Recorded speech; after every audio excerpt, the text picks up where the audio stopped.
et vous, Congolais, unis par le sort, unis par l'effort pour l'indépendance.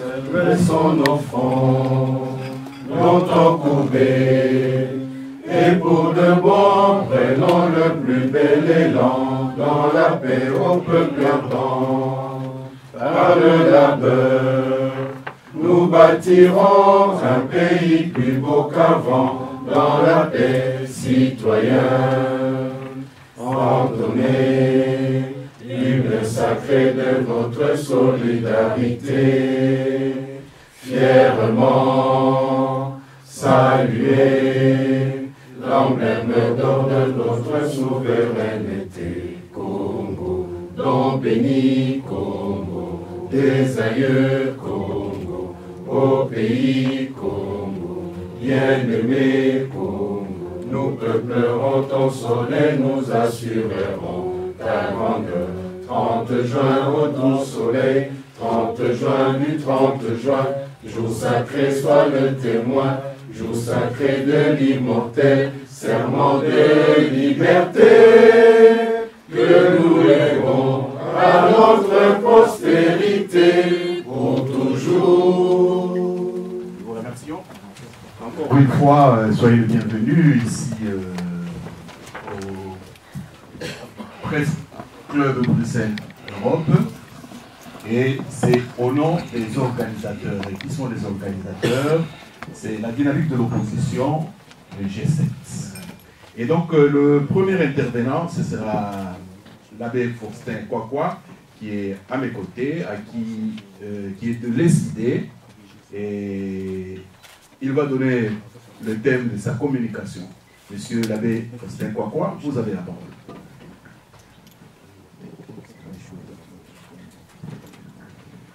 Évidemment, le thème de ma communication, c'est « Mort pour la démocratie ».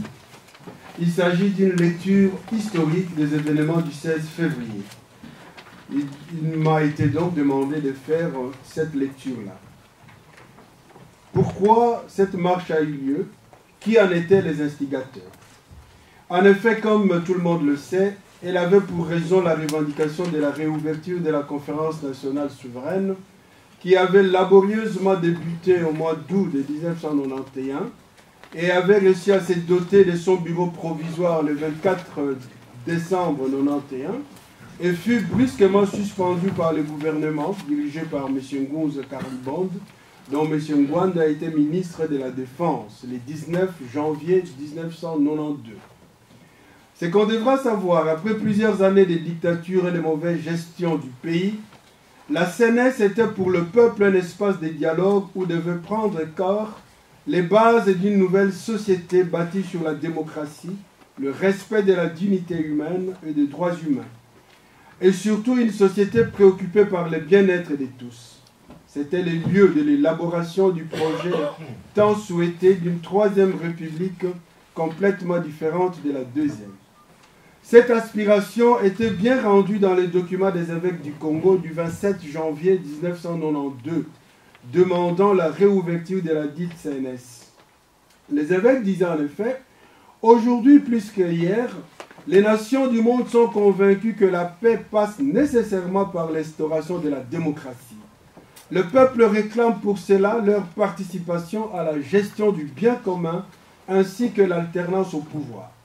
À plusieurs reprises, continue l'évêque, et de diverses manières, notre peuple a exprimé et continue d'exprimer sa volonté d'accéder pacifiquement à la démocratie.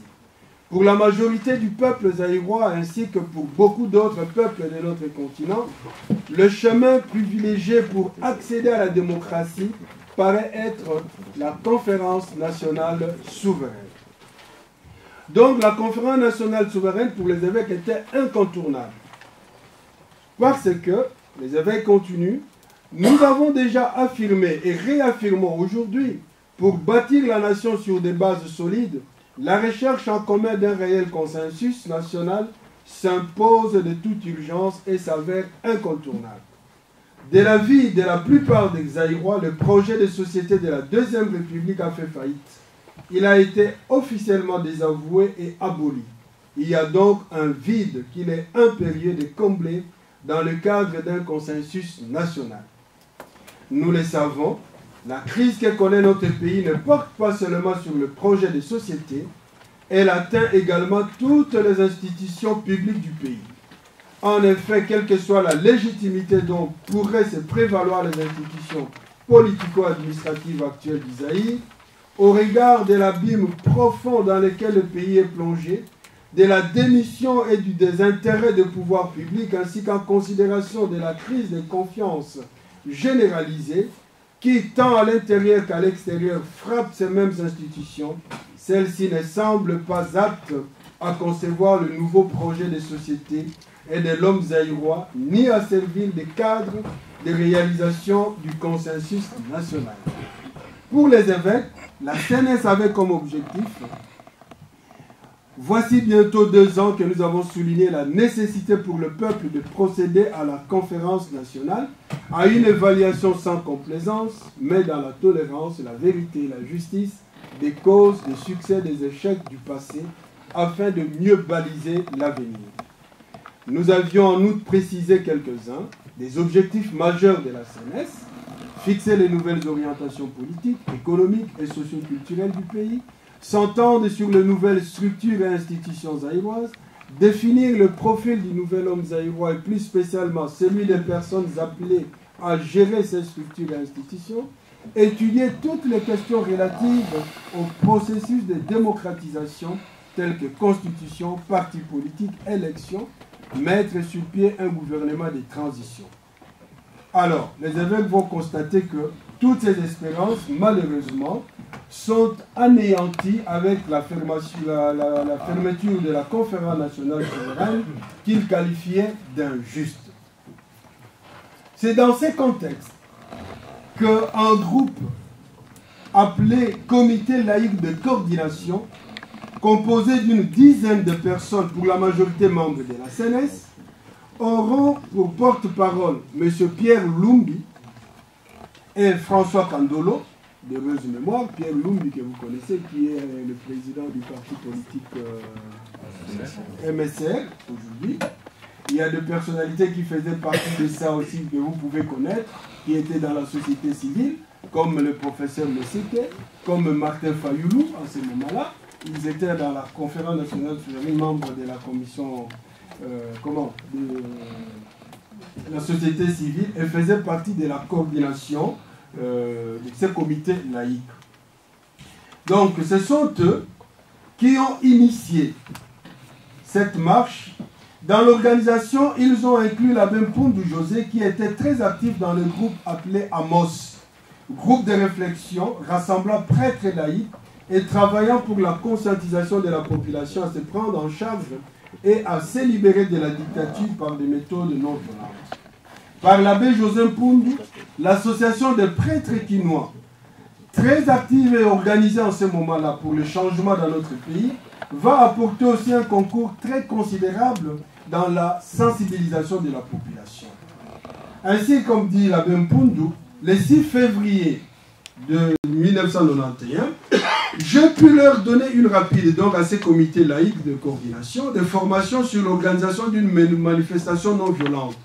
Je leur ai recommandé d'aller contacter Monseigneur Monsengo, président du bureau provisoire de la CNS, pour savoir où il en était dans les démarches de négociation avec le pouvoir en vue de reprendre les travaux de la CNS.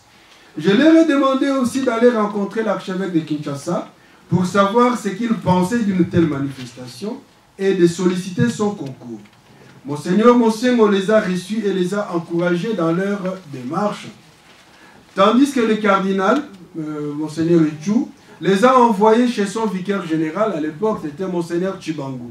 Ce dernier leur a signifié que les laïcs ont la latitude d'organiser une manifestation politique sans que la hiérarchie n'intervienne. Ils ont pris un autre contact avec le gouverneur de la ville de Kinshasa, qui a refusé de les accueillir, évitant tout débordement lors de la marche pacifique qui était projetée au 16 février. Alors, lui, le gouverneur, va rassembler les représentants des églises reconnues à Kinshasa. Son but était de discréditer les comités en disant qu'il n'est reconnu par aucune église officielle. Ainsi, il pourrait démobiliser les chrétiens pour que la marche n'ait pas lieu. C'est donc dans ce contexte-là que ces groupes de laïcs, dont question plus haut, bénéficiant aussi du soutien des leaders politiques de l'opposition à l'époque, vont lancer cet appel vibrant au peuple dont le contenu va presque dans le sens du texte des évêques et encore une fois décrivant la situation intolérable que vivait le pays. Et le texte de l'appel au peuple de Dieu est ici. Je pense que le temps qui m'est réparti ne m'autorise pas de pouvoir lire ça.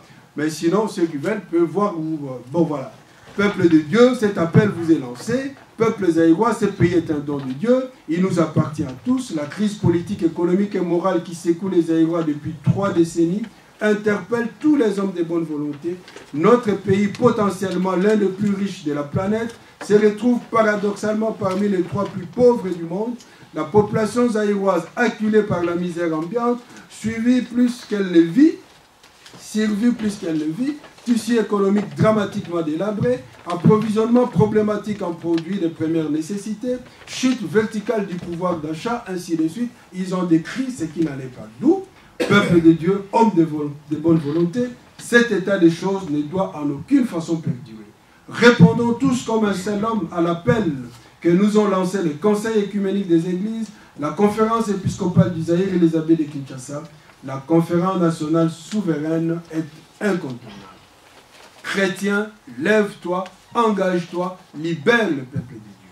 Pour les comités laïcs de coordination, Pierre Lumbi et François Kando. C'est cet appel qui sera accueilli très favorablement par le peuple à travers toute l'étendue de la République. On avait ainsi marché à Kinshasa, Matadi, Kikwit, Idiofa, Kananga, Mbujimai, Kisangani, Goma et Bukavu, pas Lubumbashi. Parce que le Premier ministre était Ngunz, qui en fait avait une mainmise sur Lubumbashi. Ces marches se sont déroulées sans problème à Matadi, Kikwit, Idiofa et Kananga. Elles se sont heurtées à une réaction mesurée à Goma et à Bukavu. Elles ont par contre été réprimées avec brutalité à Kisangani et à Mbujimai et surtout à Kinshasa avec mort d'hommes. À Kinshasa, de multiples cortèges se sont répandus dans les rues de la capitale à partir de 140 paroisses catholiques et de la centaine de lieux de culte protestants avec des fortunes diverses. Certains ont été arrêtés par des cordons militaires dès la sortie des offices religieux du matin. D'autres n'ont pu parcourir que quelques centaines de mètres. Beaucoup ont cependant réussi à dépasser ou à contourner les barrages militaires malgré les tirs de sommation en l'air et des jets de grenades lacrymogènes. Des grands rassemblements ont particulièrement été réussis à la place Sainte-Thérèse en Gili, à partir de la paroisse Saint-Sacrement à Binza et surtout à Matonge. Le peuple avait bravé la peur et continué à marcher, à chanter. Les victimes tombées du côté est de la capitale étaient amenées à l'hôpital Saint-Joseph et ceux du centre étaient regroupés dans l'église Saint-Joseph de Matonge. En témoigne le père de Saint-Moulin. Tous les morts étaient touchés par balles au visage ou à la poitrine et saignaient abondamment. Plusieurs visages étaient horribles à voir. Un drap était mis sur certains. Il y avait parmi les victimes un enfant de 5 à 6 ans et un autre de 12 à 15 ans. Ces corps étaient pris de force par les commissaires de zone de Kalamou, accompagnés des militaires de la DSP déguisés en Croix-Rouge. Bien heureusement, plusieurs ont été identifiés et les noms ont été déjà déposés sur chacun de ces morts, si bien qu'on ne pouvait plus le faire disparaître. Ces dimanches-là, le sang de personnes innocentes manifestant dans les rues de Kinshasa a été gratuitement versé. Les chrétiens en prière ont été agressés. Une église profanée par ceux-là même qui sont chargés non seulement d'assurer la sécurité des personnes et de leurs biens, mais également de veiller au respect des droits et libertés des citoyens d'une société démocratique. Au total, plusieurs recherches bien poussées ont établi 37 morts, dont 11 n'ont pas été identifiés. Je vous invite à honorer ces personnes en nous mettant debout. Après chaque nom cité, je vous prie de répondre « Mort pour la patrie ». Kondi Masela, mort pour la patrie. Mpongo Masire, mort pour la patrie. Kusangi Suzanne, mort pour la patrie. Kabongo Mbui, mort pour la patrie. Mabika Chimanga, mort pour la patrie. Njolo Mukoko, Mort pour la patrie. Mpoi Katumba, Mort pour la patrie. Hippolyte Mpoyo, Mort pour la patrie. Djengane, Mort pour la patrie. Mangala Bona, Mort pour la patrie. Kwati Boyona, Mort pour la patrie. Minamati, Mort pour la patrie. Malaba Vincent, Mort pour la patrie. Crispin Abelaïn, Mort pour la patrie. Ngoma François, Mort pour la patrie. Kenga Tevo, Mort pour la patrie. Dinanga, Mort pour la patrie. Mutanda, Mort pour la patrie. Songadio, Mort pour la patrie. Mufundu Mokodi, Mort pour la patrie. Daniel Ouatabou, Mort pour la patrie. Lusango, Mort pour la patrie. Johnny Pembo, Mort pour la patrie. Kabeya Mulumba, Mort pour la patrie. Yeyenga Kwete, Mort pour la patrie. Mupondo Pindi, Mort pour la et patrie. pour les 11 non identifiés. Mort pour la patrie.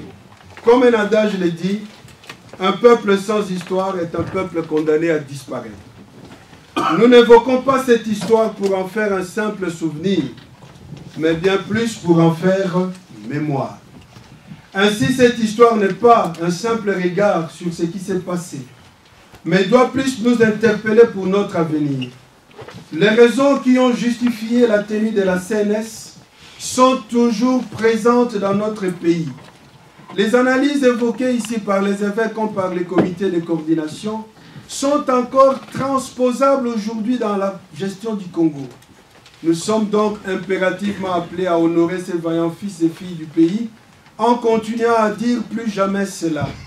Honorer leur mémoire, c'est braver la peur, dénoncer la dictature et s'engager à se prendre en charge pour sauver le Congo, le mettre sur le chemin de la démocratie. Commémorer ces jours n'est nullement une instrumentalisation de la situation, mais bien au contraire, une invocation d'un moment très important de notre histoire et qui doit nous marquer, façonner notre mémoire collective afin de nous engager résolument en faveur de la construction heureuse de notre nation. Voilà pourquoi le peuple congolais doit se dire que le sang coulé ne doit pas être vain ou que ne doit pas susciter la peur ou le désengagement. Il doit devenir le ferment d'où naîtra une nouvelle société de paix, une société démocratique et du bien-être de tous. Qu'il vive à jamais dans notre mémoire collective et qu'il nous procure courage et force pour continuer la lutte. Que Dieu bénisse le Congo et son peuple. Je vous remercie.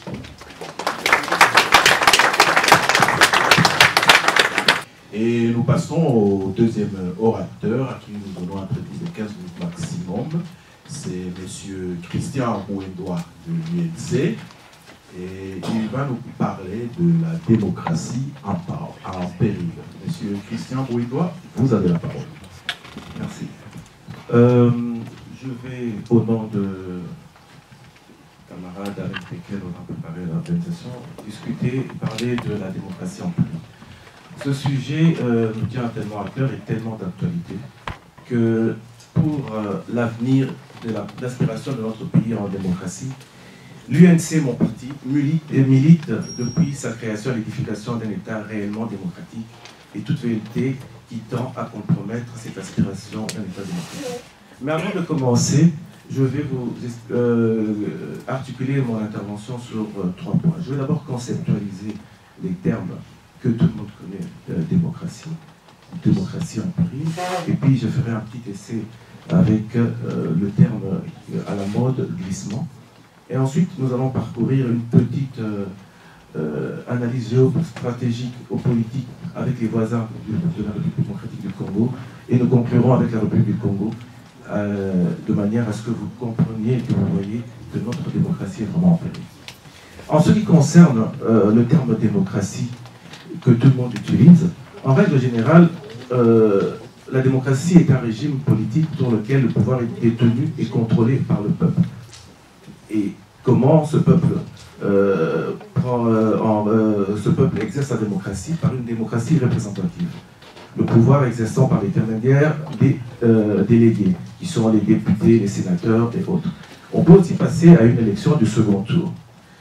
Et cette démocratie est caractérisée par quoi? L'existence des libertés individuelles, l'organisation régulière des élections, la règle de la majorité, l'existence d'une constitution et la séparation du pouvoir législatif, exécutif et judiciaire, et la pluralité des partis partis politiques, ainsi que l'indépendance de la justice.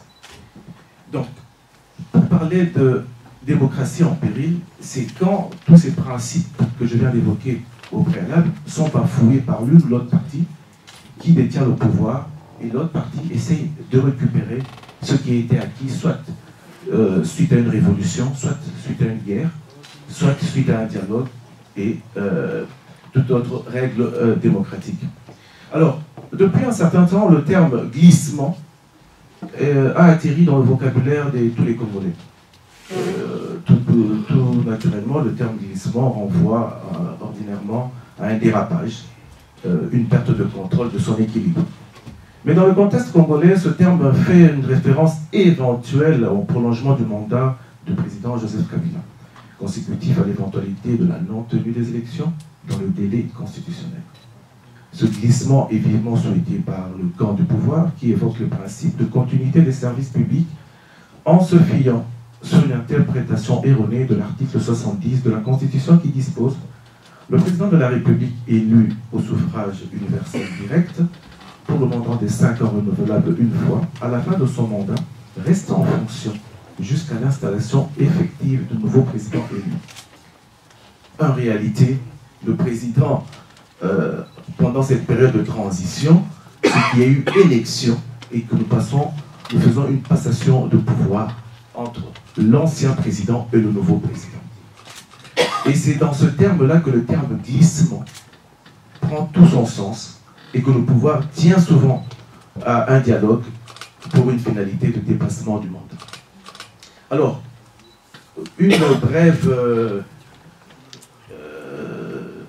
un bref passage géopolitique autour des 9 voisins du Congo nous fait voir que les pays limitrophes du Congo ne sont pas en matière de démocratie des exemples. Sassou Nguesso vient de changer la constitution, il a 72 ans après 31 ans de pouvoir. Kagame également, 16 ans de pouvoir, il vient de changer la constitution. Museveni vient d'avoir son 5e mandat, au Burundi on a changé la constitution. Donc vous voyez que l'environnement géopolitique du Congo est problématique et pose un problème sur l'alternance politique en République démocratique du Congo. Alors, la situation qui prévaut en République démocratique du Congo, je fais un aperçu historique. Les pères de l'indépendance en 60 ont eu des élections en 59 et on a passé un régime parlementaire représentatif avec une fonction présidentielle irresponsable. Mais très vite, l'instabilité vient avec la révocation du Premier ministre Lumumba par le président Kasavubu. Cette période-là, je l'appellerai une période post-coloniale. La deuxième période, que j'appellerai l'ère mobutiste, qui dure 32 ans, avec un coup d'État, Mobutu arrive au pouvoir. Il réussit à instaurer un régime totalitaire où tous les pouvoirs sont concentrés dans les mains. Monsieur Labbé l'a évoqué tout à l'heure, les causes actuelles de 1992 sont toujours là. Donc nous nous retrouvons dans un État parti unique, une situation politique avec des conséquences économiques. Il n'y a pas de liberté, il y a la pauvreté, les droits sont confisqués, nous avons tout ce que vous voulez, assassinat, mort et le reste. Alors, en 97, effectivement, quand vous avez un pouvoir qui détient le pouvoir de manière autoritaire, il y a toujours les autres qui veulent le reprendre, soit par une rébellion, soit par une guerre, soit par des pressions, qui sont des pressions pacifiques, la marche ou les villes mortes. En 97, Laurent Désiré Kabila chasse Mobutu au pouvoir et il arrive avec un semblant de démocratie. D'abord, c'est le premier dérapage, interdiction des activités politiques. Il instaure une démocratie populaire et, comme je venais de le dire tout à l'heure, les autres se sentant frustrés, leur démocratie étant en péril, ils prennent les armes. Nous avons le RCD Goma, le MLC, qui aboutit finalement, cette guerre aboutit en 2003 à l'accord de Saint-City pour mettre fin à cette guerre de 5 ans. Et d'où le fameux 4+1. De ce qui précède, en 2005, il y aura un référendum pour faire une nouvelle constitution et qui mettra en place la Troisième République. Cette constitution est le résultat d'un compromis entre les acteurs et sera verrouillé de manière que mettre à mal les ambitions quiconque souhaiterait se maintenir au pouvoir. Les articles verrouillés, ce sont nos fameux articles 220.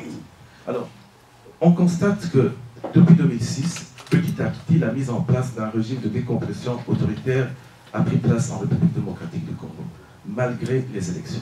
Nous assistons à une nouvelle politisation de l'appareil juridique.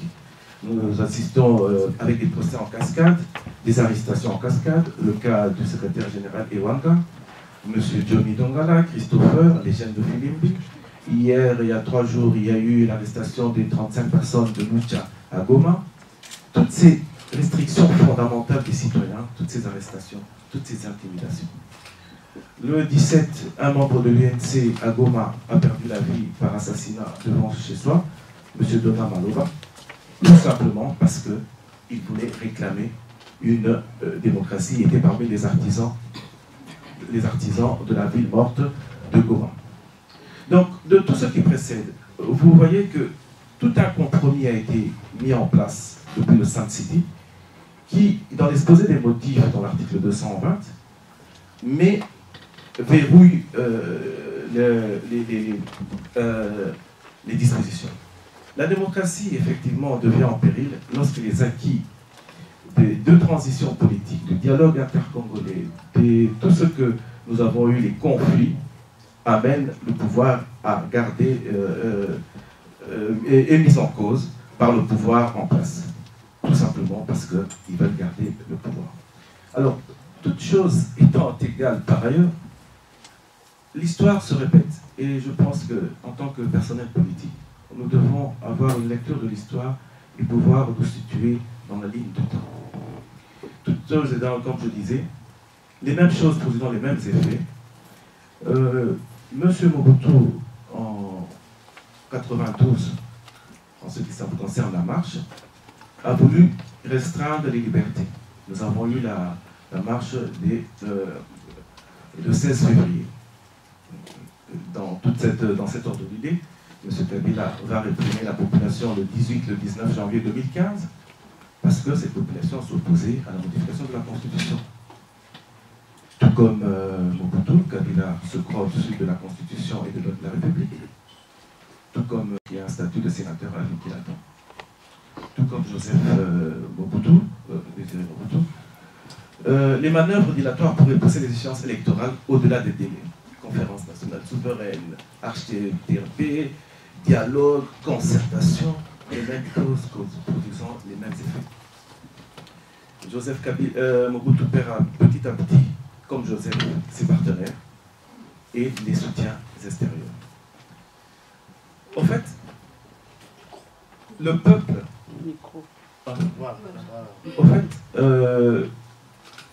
tout comme je disais, et je continue toujours dans le cadre de la comparaison politique entre Joseph Désiré Mobutu et Kabila. Mobutu perd ses alliés un à un. Joseph Kabila est en train de les perdre un à un.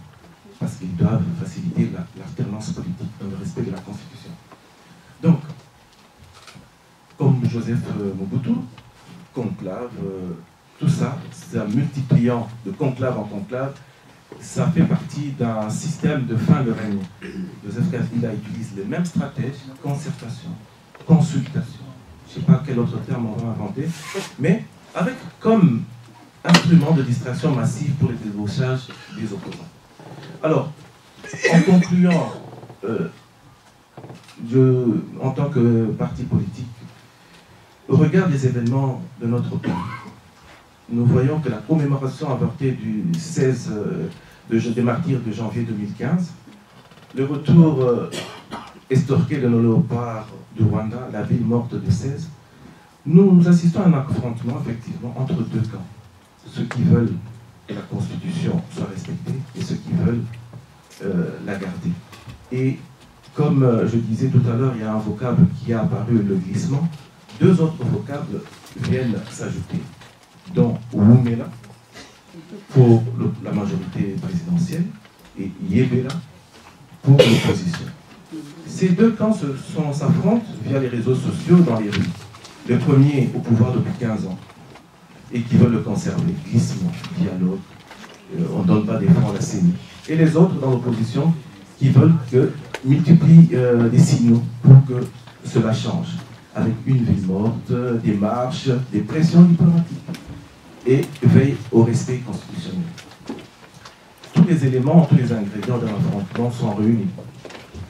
Alors, je ne sais pas comment je vais accueillir ça, le 16 février, après la réussite de la ville morte, un communiqué conjoint de l'OIA, de l'ONU, de l'Union européenne et de l'OIF demande en fait aux différents personnels politiques de faire un dialogue politique inclusif en RDC et leur demande leur engagement afin d'appuyer les Congolais dans la consolidation de la démocratie.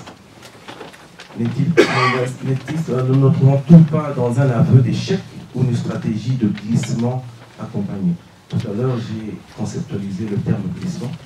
Donc, vous voyez un peu le communiqué, qu'est-ce qu'il dit? Nous pensons que le déroulement des élections dans les conditions requises de paix, de transparence, de régularité dans le délai constitutionnel contribuera grandement à la consolidation des progrès enregistrés en RDC depuis plus de 2 décennies.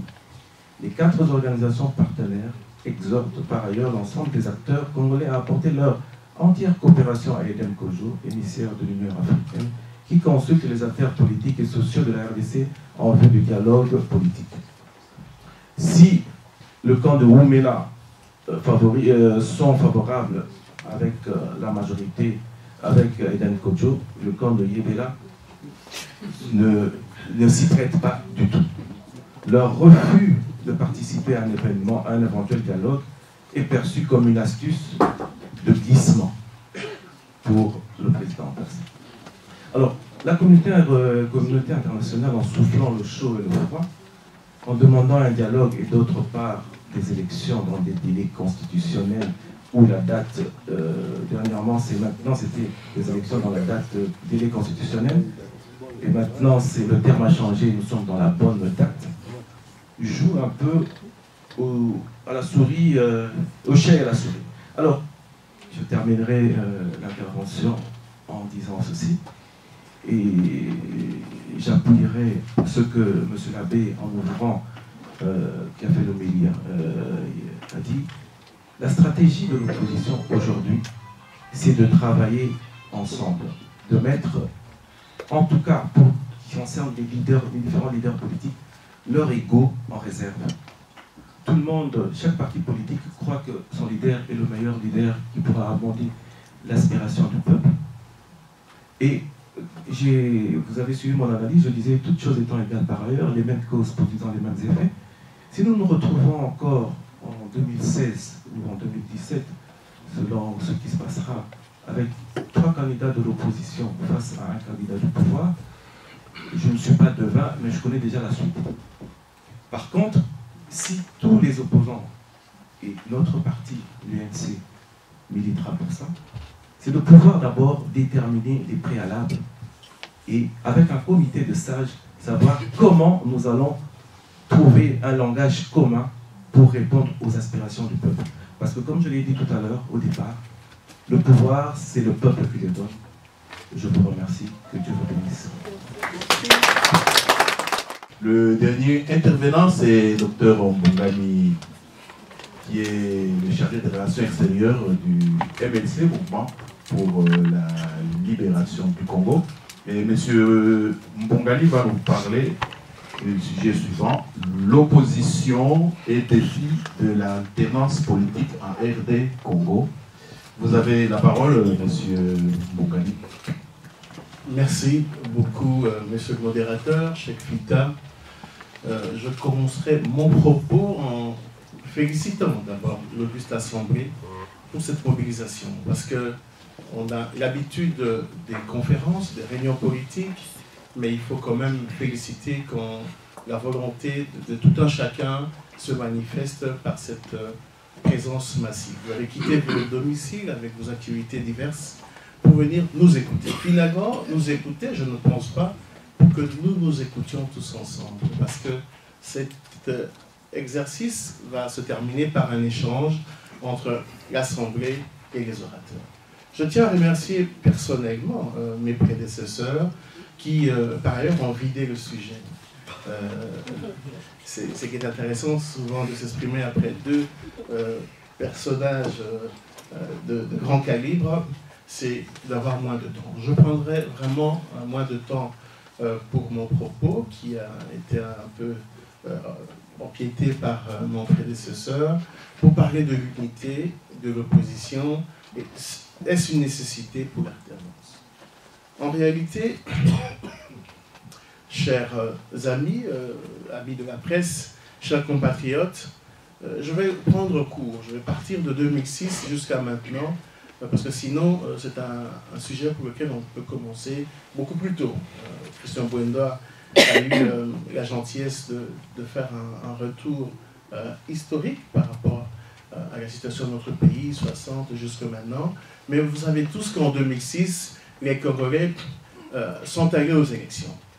Fort du référendum de 2005, nous avons une constitution qui a permis à ce que les Congolais aillent aux élections. Qu'en est-il? Que s'est-il passé en 2006? On ne va pas user de beaucoup de français, mais vous vous souviendrez qu'il y a eu un camp, c'était le camp de la majorité, et un autre camp, le camp de l'opposition, avec Jean-Pierre Bemba comme candidat, le camp de la majorité avec Joseph Kabila. Nous sommes allés aux élections à 2 tours, et avec la tricherie, Jean-Pierre Bemba perdait avec 42%, et Joseph Kabila était élu à un peu plus de 60%.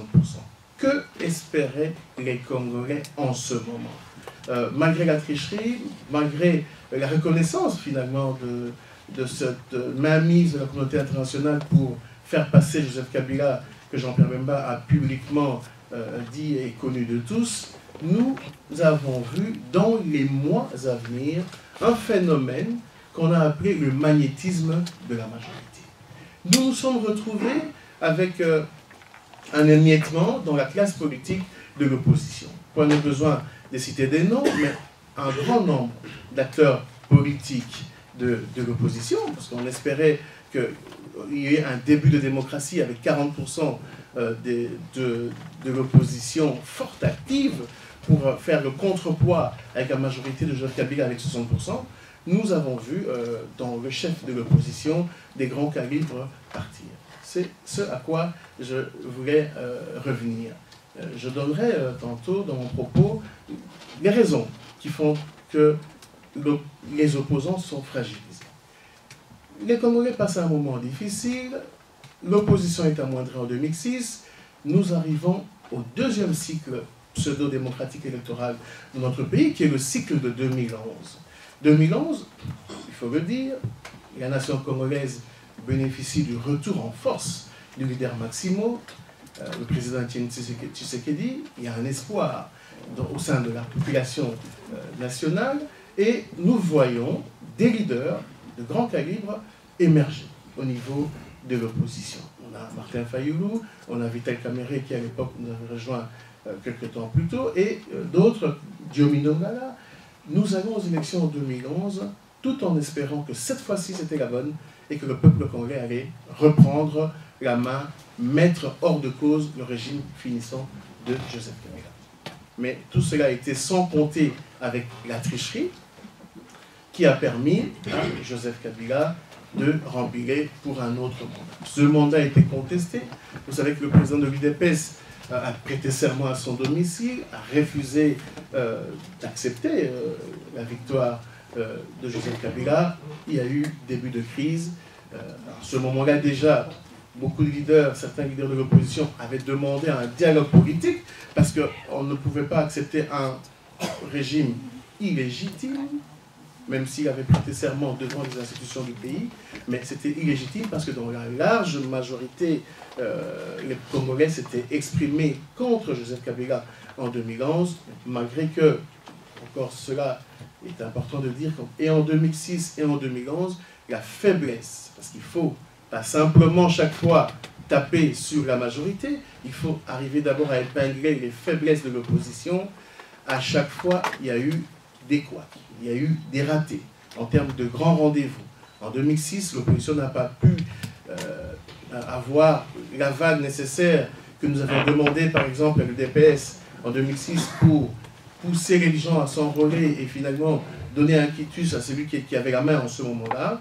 Et en 2011, malheureusement, il y a eu deux camps de l'opposition, des difficultés pour s'accorder par rapport à un candidat commun, des difficultés pour s'accorder par rapport à une stratégie commune, finalement, pour renverser la vapeur. C'est tout ça qui a fait que cette opposition était finalement décriée par le souverain primaire. Le peuple congolais a quand même donné une sanction. L'opposition ne considérait plus beaucoup ce que nous disions parce que incapable de nous entendre. Le peuple congolais, malgré qu'elle a sanctionné l'opposition, attendait d'elle un sursaut. Et il y a quelques mois, avant que l'opposition se réunisse à Washington, à Kinshasa, on a vu l'UNC, le MXC, les CID et d'autres partis commencer à créer quelque chose de positif, quelque chose qui fait qu'aujourd'hui nous sommes là. Nous sommes là parce qu'aujourd'hui on a pris conscience. Cette conscience a déjà été prise par des grands leaders de l'opposition. Alors petit à petit, l'opposition a décidé de mettre un frein avec les tares du passé. Les tares qui se basaient sur le clientélisme, les tares qui se basaient sur des positionnements personnels. Et ce sont finalement des luttes d'ego qui, en 2006, ont empêché que l'opposition ait une place certaine, qui, en 2011, a empêché que l'opposition ait une place certaine. D'ailleurs, en 2011, on peut faire un bémol là-dedans, parce que le président Tshisekedi ne se considérait pas de l'opposition. Ils ont créé la majorité présidentielle populaire, mais au finish, cette communauté internationale, pour reprendre la phrase du ministre belge des Affaires étrangères, pour dire qu'on peut contester, mais au final, le président Kabila avait gagné, c'est que le peuple n'avait pas accepté. Nous avons habitué la communauté internationale, nous, opposition, avons habitué le peuple congolais à nos mésattentes. Mais depuis peu, les choses changent. Depuis peu, les Congolais sont aujourd'hui dans le cadre d'un regroupement appelé dynamique de l'opposition. Certes, ce n'est pas encore l'idéal, parce que nous espérons que toute l'opposition, y compris l'UDPS, y compris, aujourd'hui nous sommes réunis à Kinshasa, aussi il y a un nouveau front qu'on appelle le Front du Peuple qui se réunit. Mais in fine, nous devons arriver à ce que tous les acteurs politiques, à ce que tout le peuple veut, c'est la création d'un cordon sanitaire politique pour barrer la route à Joseph Kabila. Et nous sommes déjà dans la bonne voie. La dynamique de l'opposition se réunit avec des effets sur terrain. Christian Bouindoa, représentant au cadre de l'UNC, l'a rappelé. La marche de janvier, la protestation des Congolais en janvier 2015, à l'appel de la dynamique de l'opposition, a été engrangée par tous les acteurs politiques de l'opposition et même par des personnalités politiques pour dire non à la modification de la loi électorale. Malheureusement, le régime a sévi, le régime a tué, on a parlé d'une 50aine de morts, mais en réalité, après, on a découvert un charnier à Maluku avec beaucoup plus que ce qui avait été décrit. Nous sommes maintenant en phase avec notre population. Quand l'opposition s'exprime, le peuple suit. Nous avons aussi été agréablement surpris de voir que une frange des Congolais, qui était, il y a quelque peu, dans la majorité, sont venus finalement donner raison aux thèmes et aux thèses que l'opposition décriait.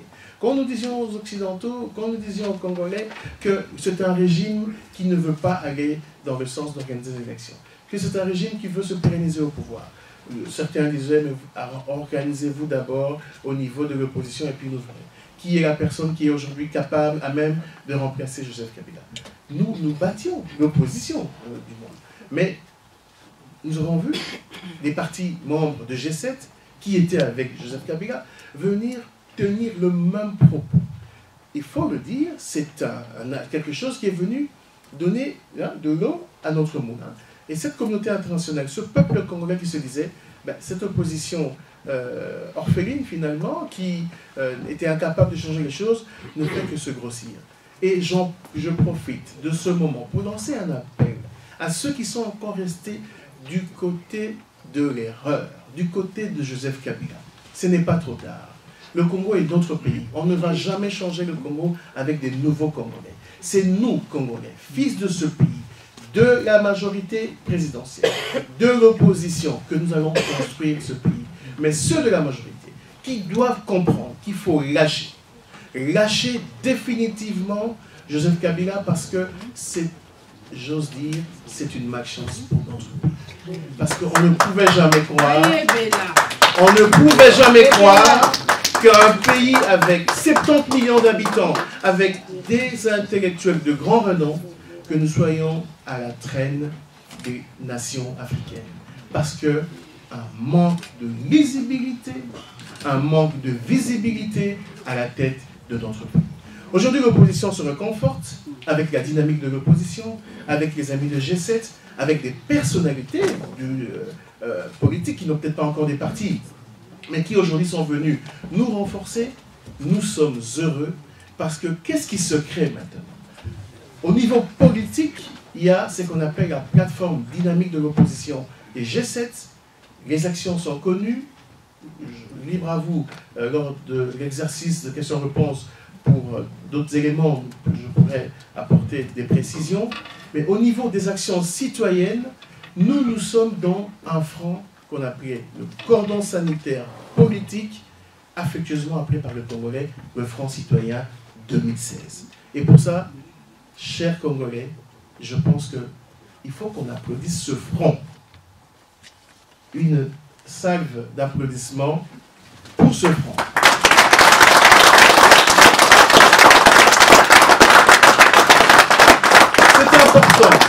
C'est important parce qu'au-delà des mots, il y a la symbolique.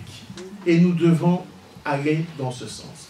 Nous appelons aussi les autres, ceux qui sont en dehors de ce regroupement des Congolais. Mesdames et messieurs, tous en titre et égalité, permettez-moi, avant de commencer, de vous présenter toutes mes salutations patriotiques.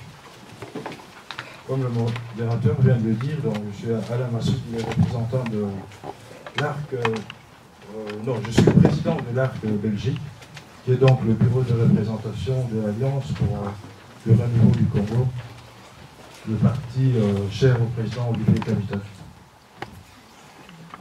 Alors, tous aujourd'hui, nous sommes réunis pour commémorer la mémoire des nôtres, principalement et spécialement ceux qui sont tombés le 16 février 1992 sous une répression sanglante par le régime de l'époque. C'est cet événement que nous avons tous nommé la marche des chrétiens. Bien évidemment, nous n'oublions pas ceux de nos frères et sœurs qui sont tombés avant et après cette date.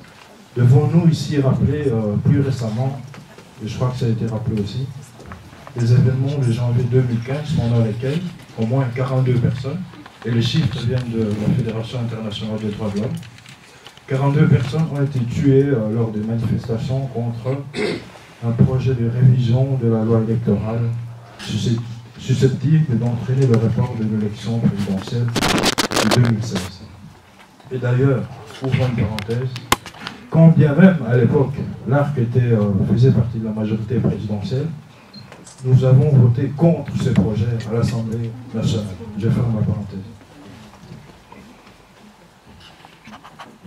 Nous devons aussi rappeler l'horreur quotidienne que nos frères de Béni continuent de vivre dans une incapacité plus que suspecte d'une réponse forte du gouvernement central qui a le devoir de protéger nos concitoyens.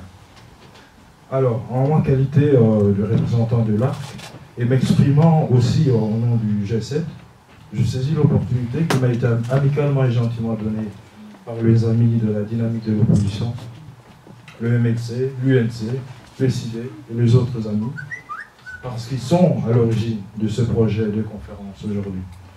Pour très brièvement et mettre en exergue, peut-être le point le plus important dans la troisième lettre qui avait été envoyée par le G7 au président Joseph Kabila.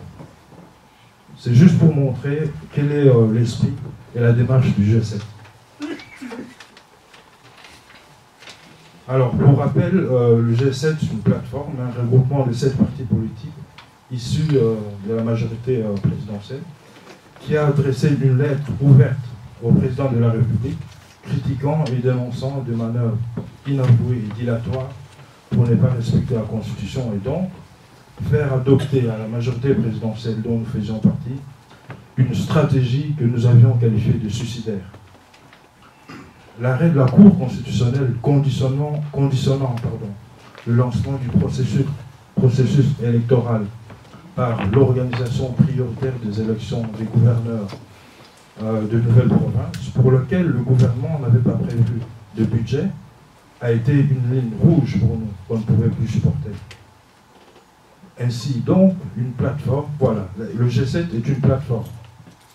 Alors, rapidement, le G7 est composé par le MSR, le président Pierre Lombi, l'ARC, le président Olivier Kamitatou, le PDC du président José Ndundo, nous avons à l'ACO Dani Banza, à l'UNAFEC, c'est le parti du président Kyungu, à l'UNADEF, nous avons la présidence est assurée par le doyen Charles Lort, peuple congolais Téléma, peuple congolais Yébéla, mais il y a un troisième, il y a un nouveau. Oui.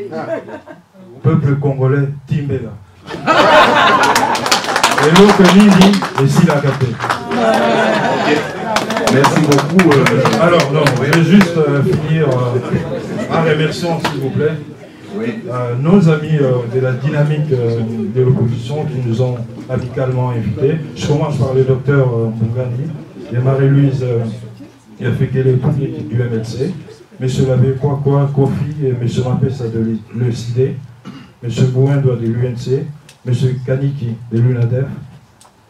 Je n'oublie pas mon jeune frère Tamoussa, le chef d'orchestre de cette organisation aujourd'hui.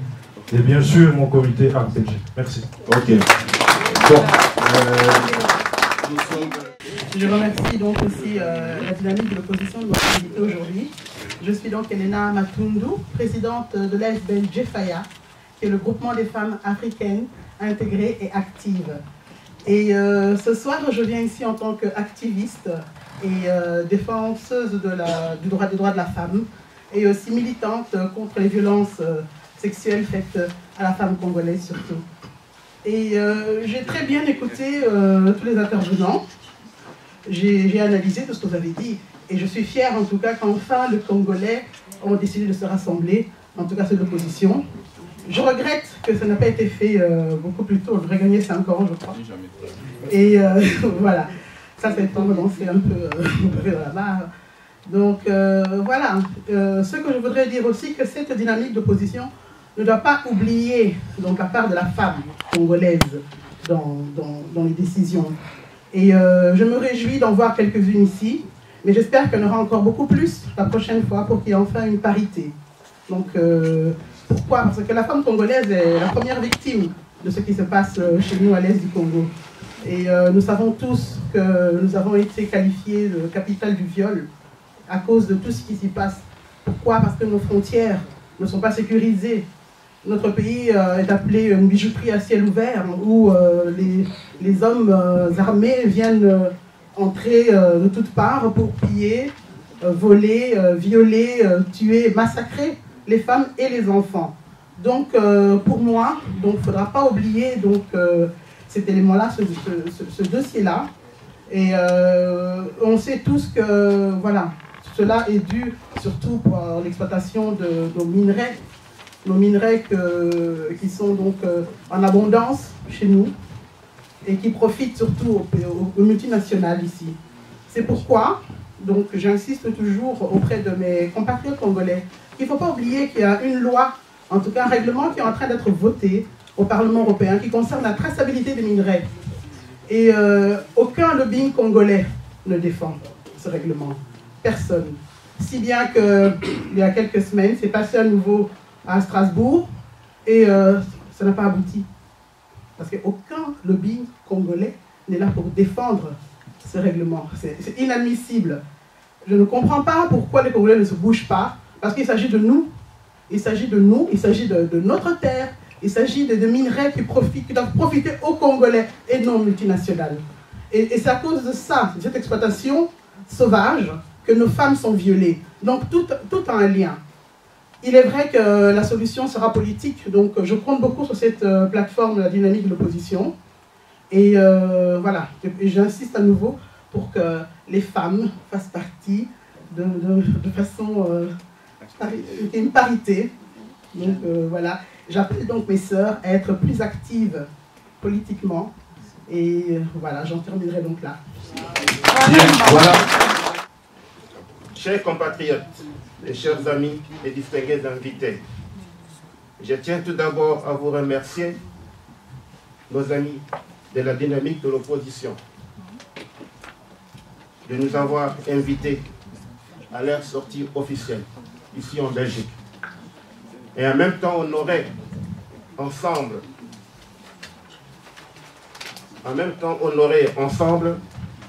la mémoire des martyrs de la démocratie lâchement abattus par le régime dictatorial de la Deuxième République le 16 février 1992. Et par la même occasion, exprimer notre refus catégorique de toute tentative de restauration d'un nouveau régime dictatorial en République démocratique du Congo. L'Union nationale des démocrates fédéralistes, en sigle UNADEF, dont je suis le président fédéral Benelux, tient à approuver ces jours que la démocratie en République démocratique du Congo est en péril, suite à plusieurs exactions qui sont commises par la population congolaise qui n'est pas d'obédience avec le pouvoir en place. L'UNADEF, à travers le G7, dit qu'il est possible d'organiser les élections dans les délais constitutionnels en RDC. Mais la CENI doit convoquer dans un bref délai la tripartite, c'est-à-dire majorité, opposition et la CENI, pour aplanir les divergences, les aspects du processus électoral. Respectueusement des textes légaux, l'UNADEF exige la tenue des élections présidentielles et législatives dans les délais constitutionnels. Le pouvoir en place veut amener le pays au chaos avec sa stratégie de blocage du processus électoral. La restriction des libertés fondamentales, en l'occurrence, le président national de l'UNADEF, M. Charles Mwando Simba, a été même empêché de se rendre dans son fief électoral au Katanga, tout en étant un député national. Et l'exemple récent est celui du député national, Martin Fayulu, qui a été arrêté comme un malfrat par des militaires et tabassé comme un voyou. Oui, la démocratie est en péril en République démocratique du Congo. L'UNADEF réitère son rejet catégorique du dialogue convoqué par le président Kabila, car inopportun et sans objet. Il faut de toute urgence une tripartite, majorité, opposition et la CENI pour tirer des conclusions sur le processus électoral. Pour combattre les ennemis de la démocratie en République démocratique du Congo et assurer le succès de nos efforts, nous devons être à mesure de travailler collectivement dans la même direction. Le G7, la dynamique de l'opposition, le Front citoyen et le Front anti-dialogue et toutes les autres forces politiques et sociales, tant de l'intérieur de la République démocratique du Congo que de la diaspora, convaincue de la nécessité d'assurer une alternance politique en RDC en 2016. Le G7 est spécialement reconnaissant envers tout le peuple congolais. Unissons nos forces, énergie, que la RDC reste un pays démocratique et que les valeurs républicaines démocratiques soient respectées. Eh bien, chers camarades, le combat est bien d'être terminé. Mais ce que nous avons accompli ensemble a permis de réanimer cet amour de la patrie. Retroussons-nous les manches et continuons ce chemin avec plus de dévouement que jamais. Je vous remercie. Bien, merci. Il reste 2 hommes et une femme. Les militaires qui étaient en nombre dans un grand camion. Et arrivés à la hauteur de la 15e avenue, ils nous ont arrêtés net. Et c'est à partir de ce moment que j'ai vu M. l'abbé Babikanga et l'abbé Bwanga être, n'est-ce pas, arrêtés. J'étais dans ces camions.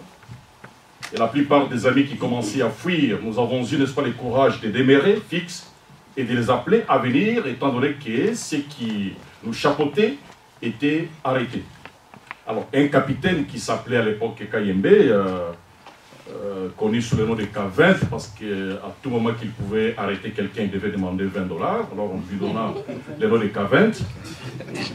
On m'avait posé la question, toi, tu ne veux pas fuir?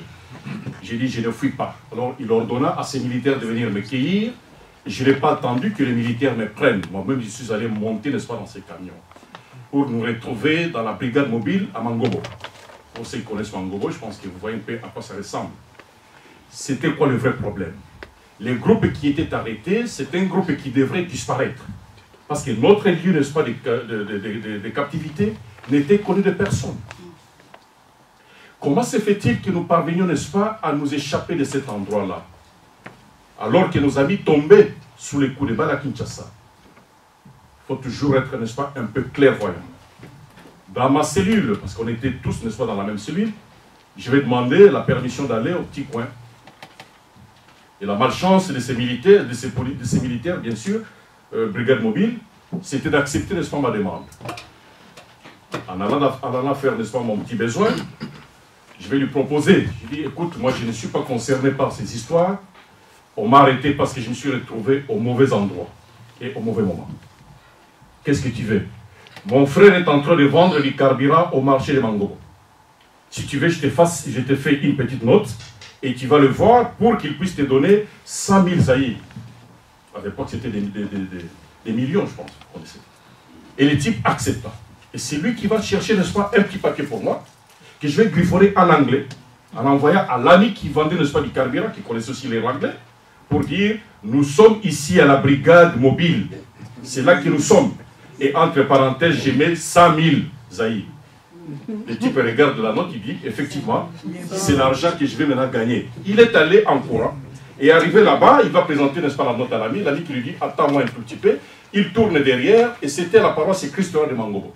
Et c'est là maintenant qu'il va alerter l'abbé, disons le père Benoît Verhagen, qui va alerter, n'est-ce pas, les paroissiens, et les clochettes, n'est-ce pas, de l'église vont commencer à retentir, et c'est ainsi que la mobilisation va, n'est-ce pas, se déclencher automatiquement pour nous retrouver avec un sit-in devant la brigade mobile de Kisangani.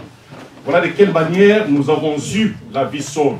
C'est à travers, n'est-ce pas, cette mobilisation, ces sit-in, que les gens ont compris qu'ils ne pouvaient encore plus rien faire.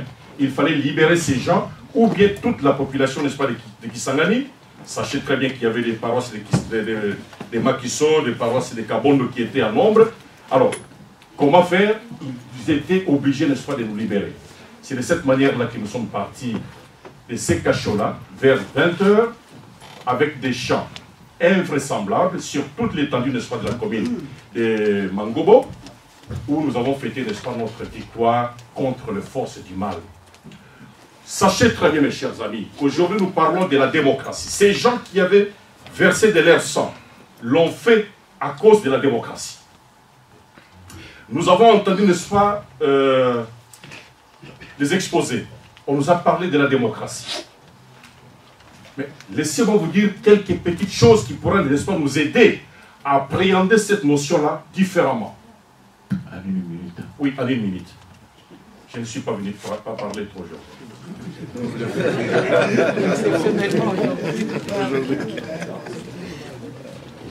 Un auteur nous a dit que la vraie démocratie est le régime où chacun porte, n'est-ce pas, dans sa gibecière le désir de devenir un héros. Il y a combien d'héros parmi nous? Lorsque nous disons que le mal se trouve quelque part, allons affronter ce mal. Il y a combien de héros? C'est le moment de prendre conscience. Si nous voulons que demain soit différent de ce que nous sommes en train de dire aujourd'hui, c'est maintenant qu'il faut prendre conscience. Il ne faut pas toujours reculer lorsqu'on vous demande, n'est-ce pas, d'avancer. De la même manière que nous sommes en train de constater que notre pays est en train, n'est-ce pas, d'avancer en reculant. Faisons un effort de regarder de l'avant. Faisons un effort de comprendre qu'il y a des gens qui ont versé de leur sang. Faisons un effort, n'est-ce pas, de les appuyer pour que ces morts-là ne soient pas, n'est-ce pas, des morts vaines. Je vous remercie. Bien, merci beaucoup, Merci. Bonjour à tous. Je remercie l'organisation de la dynamique.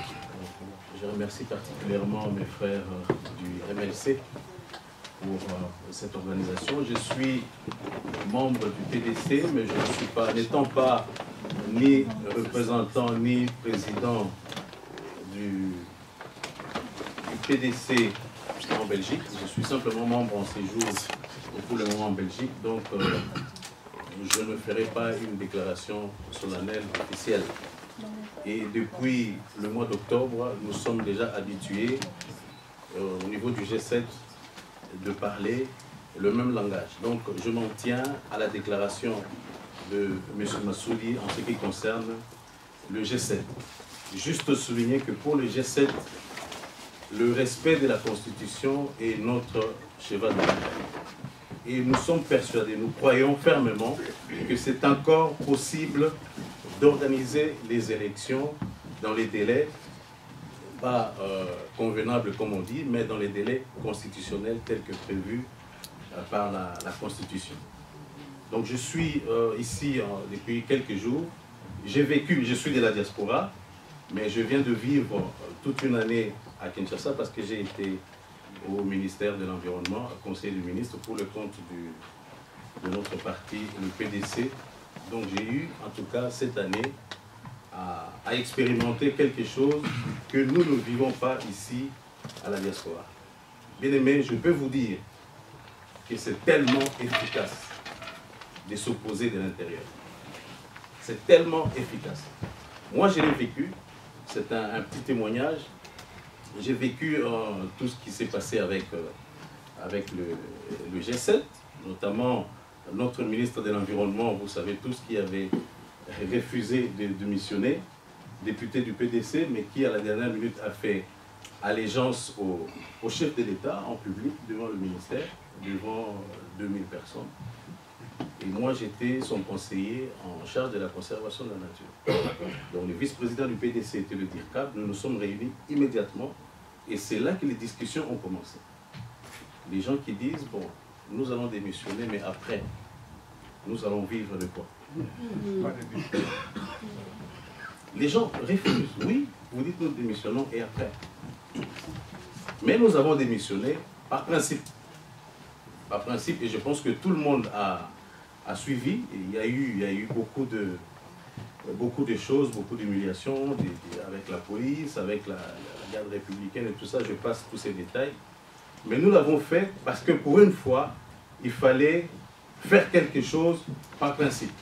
Même nos frères, nos compatriotes qui sont là, qui travaillent, ne comprennent pas que lorsque tu as une fonction, tu obtiens une fonction grâce à ton parti politique et que ton parti se retire, tu dois te retirer avec ton parti. Même ça, les gens ne comprennent pas. Malheureusement, même certains qui sont venus de la diaspora, j'ai trouvé ça tout à fait regrettable. J'ai eu à participer, à travailler pour les élections 2006 avec mon frère Mbungani. Nous avons travaillé aussi pour les élections en 2011. Et aujourd'hui, nous avons encore les élections qui arrivent. Il y a des plateformes qui se forment aujourd'hui. Mais je voudrais juste rappeler ce que nous avons dit en 2006 et ce que nous avons dit en 2011. Je pense que le MLC se souvient de l'épisode du Palou, deuxième tour. Il y a quelque chose que nous devons nous rendre compte. Sans quoi, d'ici là, parce qu'il n'y a pas encore de candidatures. Front commun, Front citoyen, G7, dynamique, c'est bien. Mais au moment du dépôt des candidatures, c'est en ce moment-là que nous sommes surpris d'apprendre, mais tel qui était avec nous a déjà posé la candidature. Et les autres n'ont pas le choix que de poser aussi la candidature. Et finalement, la candidature commune que nous avons cherchée n'a jamais eu lieu. Nous devons comprendre quelque chose pour arriver à cette fin. C'est que quand l'équipe gagne, tout le monde gagne. Vous avez vu les léopards, quand l'équipe gagne, quand l'équipe est championne, même les joueurs qui n'ont pas joué passent pour prendre la médaille. C'est très très important. Et nous devons aussi comprendre, et moi je l'ai réalisé, c'est que le pouvoir au niveau du Congo et comme dans d'autres pays ne se joue pas uniquement au niveau de la présidence de la République. Donc tout le monde ne peut pas être président. Je pense qu'avec ce qui se passe aujourd'hui, le mandat du chef de l'État actuel, allant vers la fin, nous avons encore quelques mois, je pense qu'aujourd'hui tout le monde réalise la place, l'importance du président du Sénat. Simplement. J'étais candidat gouverneur de l'Équateur en 2013.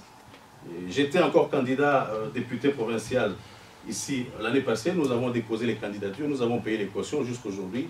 On n'a plus de nouvelles. Mais étant sur place à Mbandaka à l'Équateur, mais je me suis rendu compte, excusez-moi, mais je sais que de toute façon, il n'y a pas d'électricité, il n'y a pas d'internet, ils ne vont pas suivre. Mais jusqu'aujourd'hui, je déplore la médiocrité des députés provinciaux des différents partis. C'est comme si, je me suis dit qu'en 2006, les partis politiques n'avaient pas compris l'importance des députés provinciaux. Parce que c'est grâce aux députés provinciaux que nous avons les gouverneurs, grâce aux députés provinciaux, nous avons les sénateurs. Mesdames et messieurs, bonjour. Mon intervention est sous forme d'un témoignage. Je vais parler ici des victimes de la barbarie et des morts suspectes du régime de Joseph Kabila depuis son accession au pouvoir. Permettez-moi de mettre l'accent particulier sur une victime. Une victime car j'ai eu la chance de travailler avec elle et par elle je me considère aussi une victime. C'était une personne qui respirait la vertu du nationalisme, de la loyauté et du courage incommensurable dans son engagement politique au sein du mouvement de libération du Congo et en République démocratique du Congo. Il s'agit de l'honorable Daniel Boteti Loleke. Député provincial, vice-président de l'Assemblée provinciale de la ville de Kinshasa, assassiné crapuleusement à l'âge de 29 ans, la nuit du 5 au 6 juillet.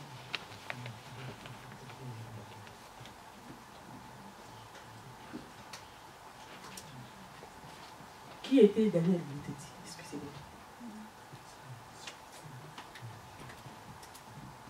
Courage, Malou.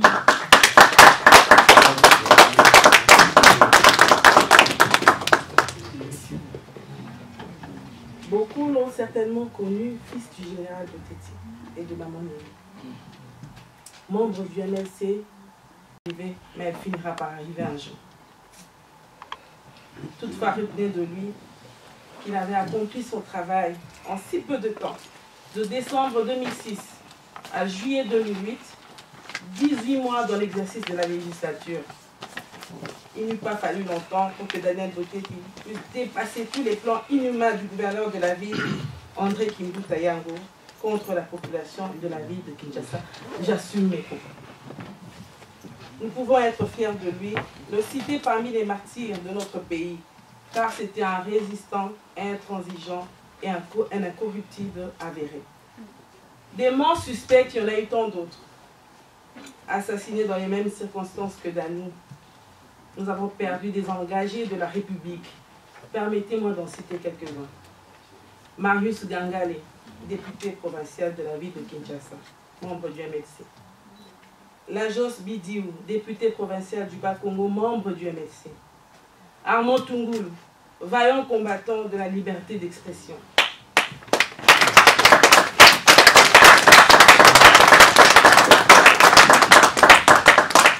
Floribert Chebeya, défenseur de droits de l'homme. Fidel Bazana, défenseur de droits de l'homme. Franck Ngike, journaliste.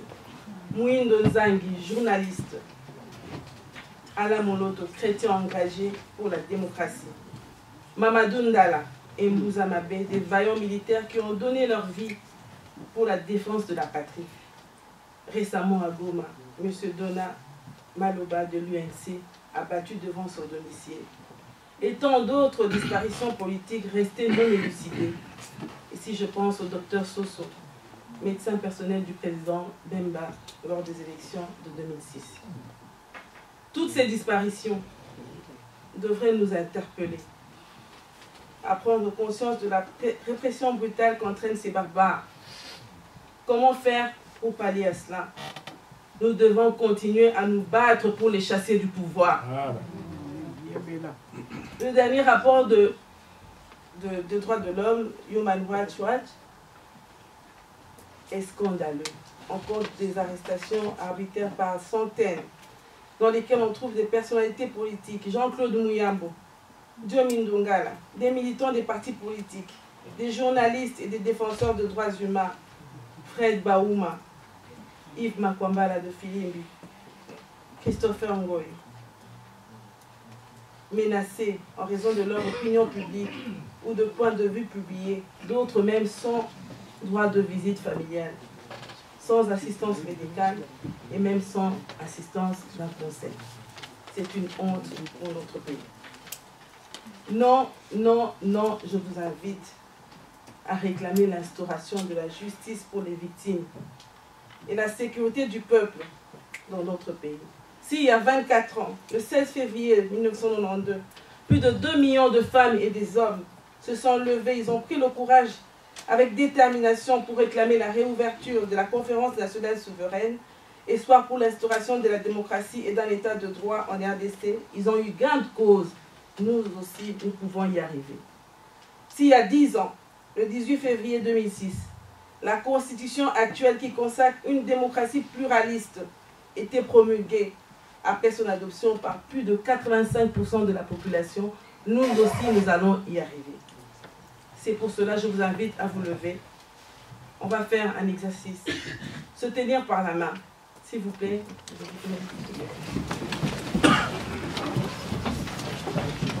Vous voulez bien se tenir par la main, comme une chaîne humaine. Bonjour. Je suis Marie-Henriette Belgica. En fait, ma question est la suivante. J'ai l'impression que nous, Congolais, et j'espère que le G7, ou tous ceux qui sont dans l'opposition au Congo, vont faire front, parce que nous sommes comme des victimes tout le temps. Les Congolais sont toujours comme des victimes à chaque fois. Ils vont se plaindre à gauche, à droite. Ici en Europe, ça ne va pas, ça ne va pas, et ils ne prennent pas leurs responsabilités. Est-ce que cette formation de bloc politique, est-ce qu'il s'est préparé à cette éventualité? Est-ce qu'il prépare le peuple à cette éventualité d'être attaqué de toutes parts et de faire bloc? Est-ce qu'il se prépare? Merci. Monsieur Faustin, vous avez parlé de difficultés d'interprétation qui s'opèrent sur la disposition 70 de notre Constitution.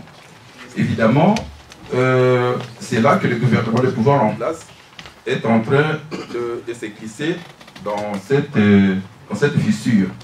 En effet, l'article, si l'alinéa 1 parle des modalités de scrutin, l'alinéa 1 parle des modalités de scrutin, l'alinéa 2, lui, ne vient que renforcer l'alinéa 1. Le constituant qui a écrit ces articles n'a pas entendu que le deux alinéas est en confrontation, mais qui est une certaine cohérence. C'est pourquoi j'aurais bien voulu que vous puissiez insister là-dessus, parce que c'est là-dessus que le pouvoir nous attend pour pérenniser le pouvoir de M. Kabila. Et vous avez parlé à propos des glissements, justement, les glissements auxquels nous faisons souvent allusion, et nous focalisons tous nos efforts là-dessus, c'est beaucoup plus les glissements concernant le président de la République. alors qu'il y a d'autres glissements qui se sont déjà institués, notamment les glissements sénatoriaux et les glissements des députés provinciaux. Vous savez que dans bientôt, nous irons aux élections des gouverneurs. Or, le corps électoral qui sera constitué dans chaque province est constitué des anciens députés provinciaux qui ont déjà glissé. Nous-mêmes, nos partis respectifs, en déposant les candidatures, est-ce que nous ne sommes pas en train d'avaliser ces glissements? C'est ça ma question à M. Christian Bourendois. Ok, merci. Je termine la dernière observation, s'il vous plaît. Je serai très bref. C'est tellement que la question est pertinente et je ne sais pas la laisser. Bon. À M.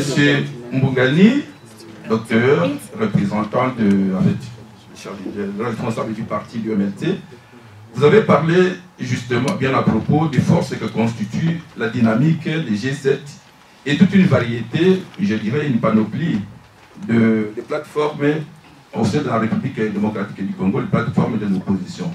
Cette multiplicité de plateformes de l'opposition ne serait-elle pas une faiblesse au lieu de constituer une force? Moi, j'aurais souhaité que c'est... Ok. Je termine, Non, c'est vous avez posé la question, c'est bon. Non, je m'en vais. En fait, quelles sont les forces? Parce que nous savons qu'au Congo, il faut constituer une force pour prendre le pouvoir. Quelles sont les forces diplomatiques, les forces politiques, les forces militaires, les forces organisationnelles et les forces financières de toutes ces plateformes et l'espoir de prendre un jour le pouvoir? Ok, merci beaucoup. Une autre question. Il n'y a aucun journaliste qui pose. Tu peux constituer votre capacité stratégique face à une solution de la communauté internationale multipolaire. Donc je m'explique. J'ai l'impression comme quoi en fait après 2016 l'alternance ou bien les solutions alternatives viendront de cette communauté internationale qui est multipolaire. Par là je ne parle pas seulement de l'Union européenne, des États-Unis et de pays émergents.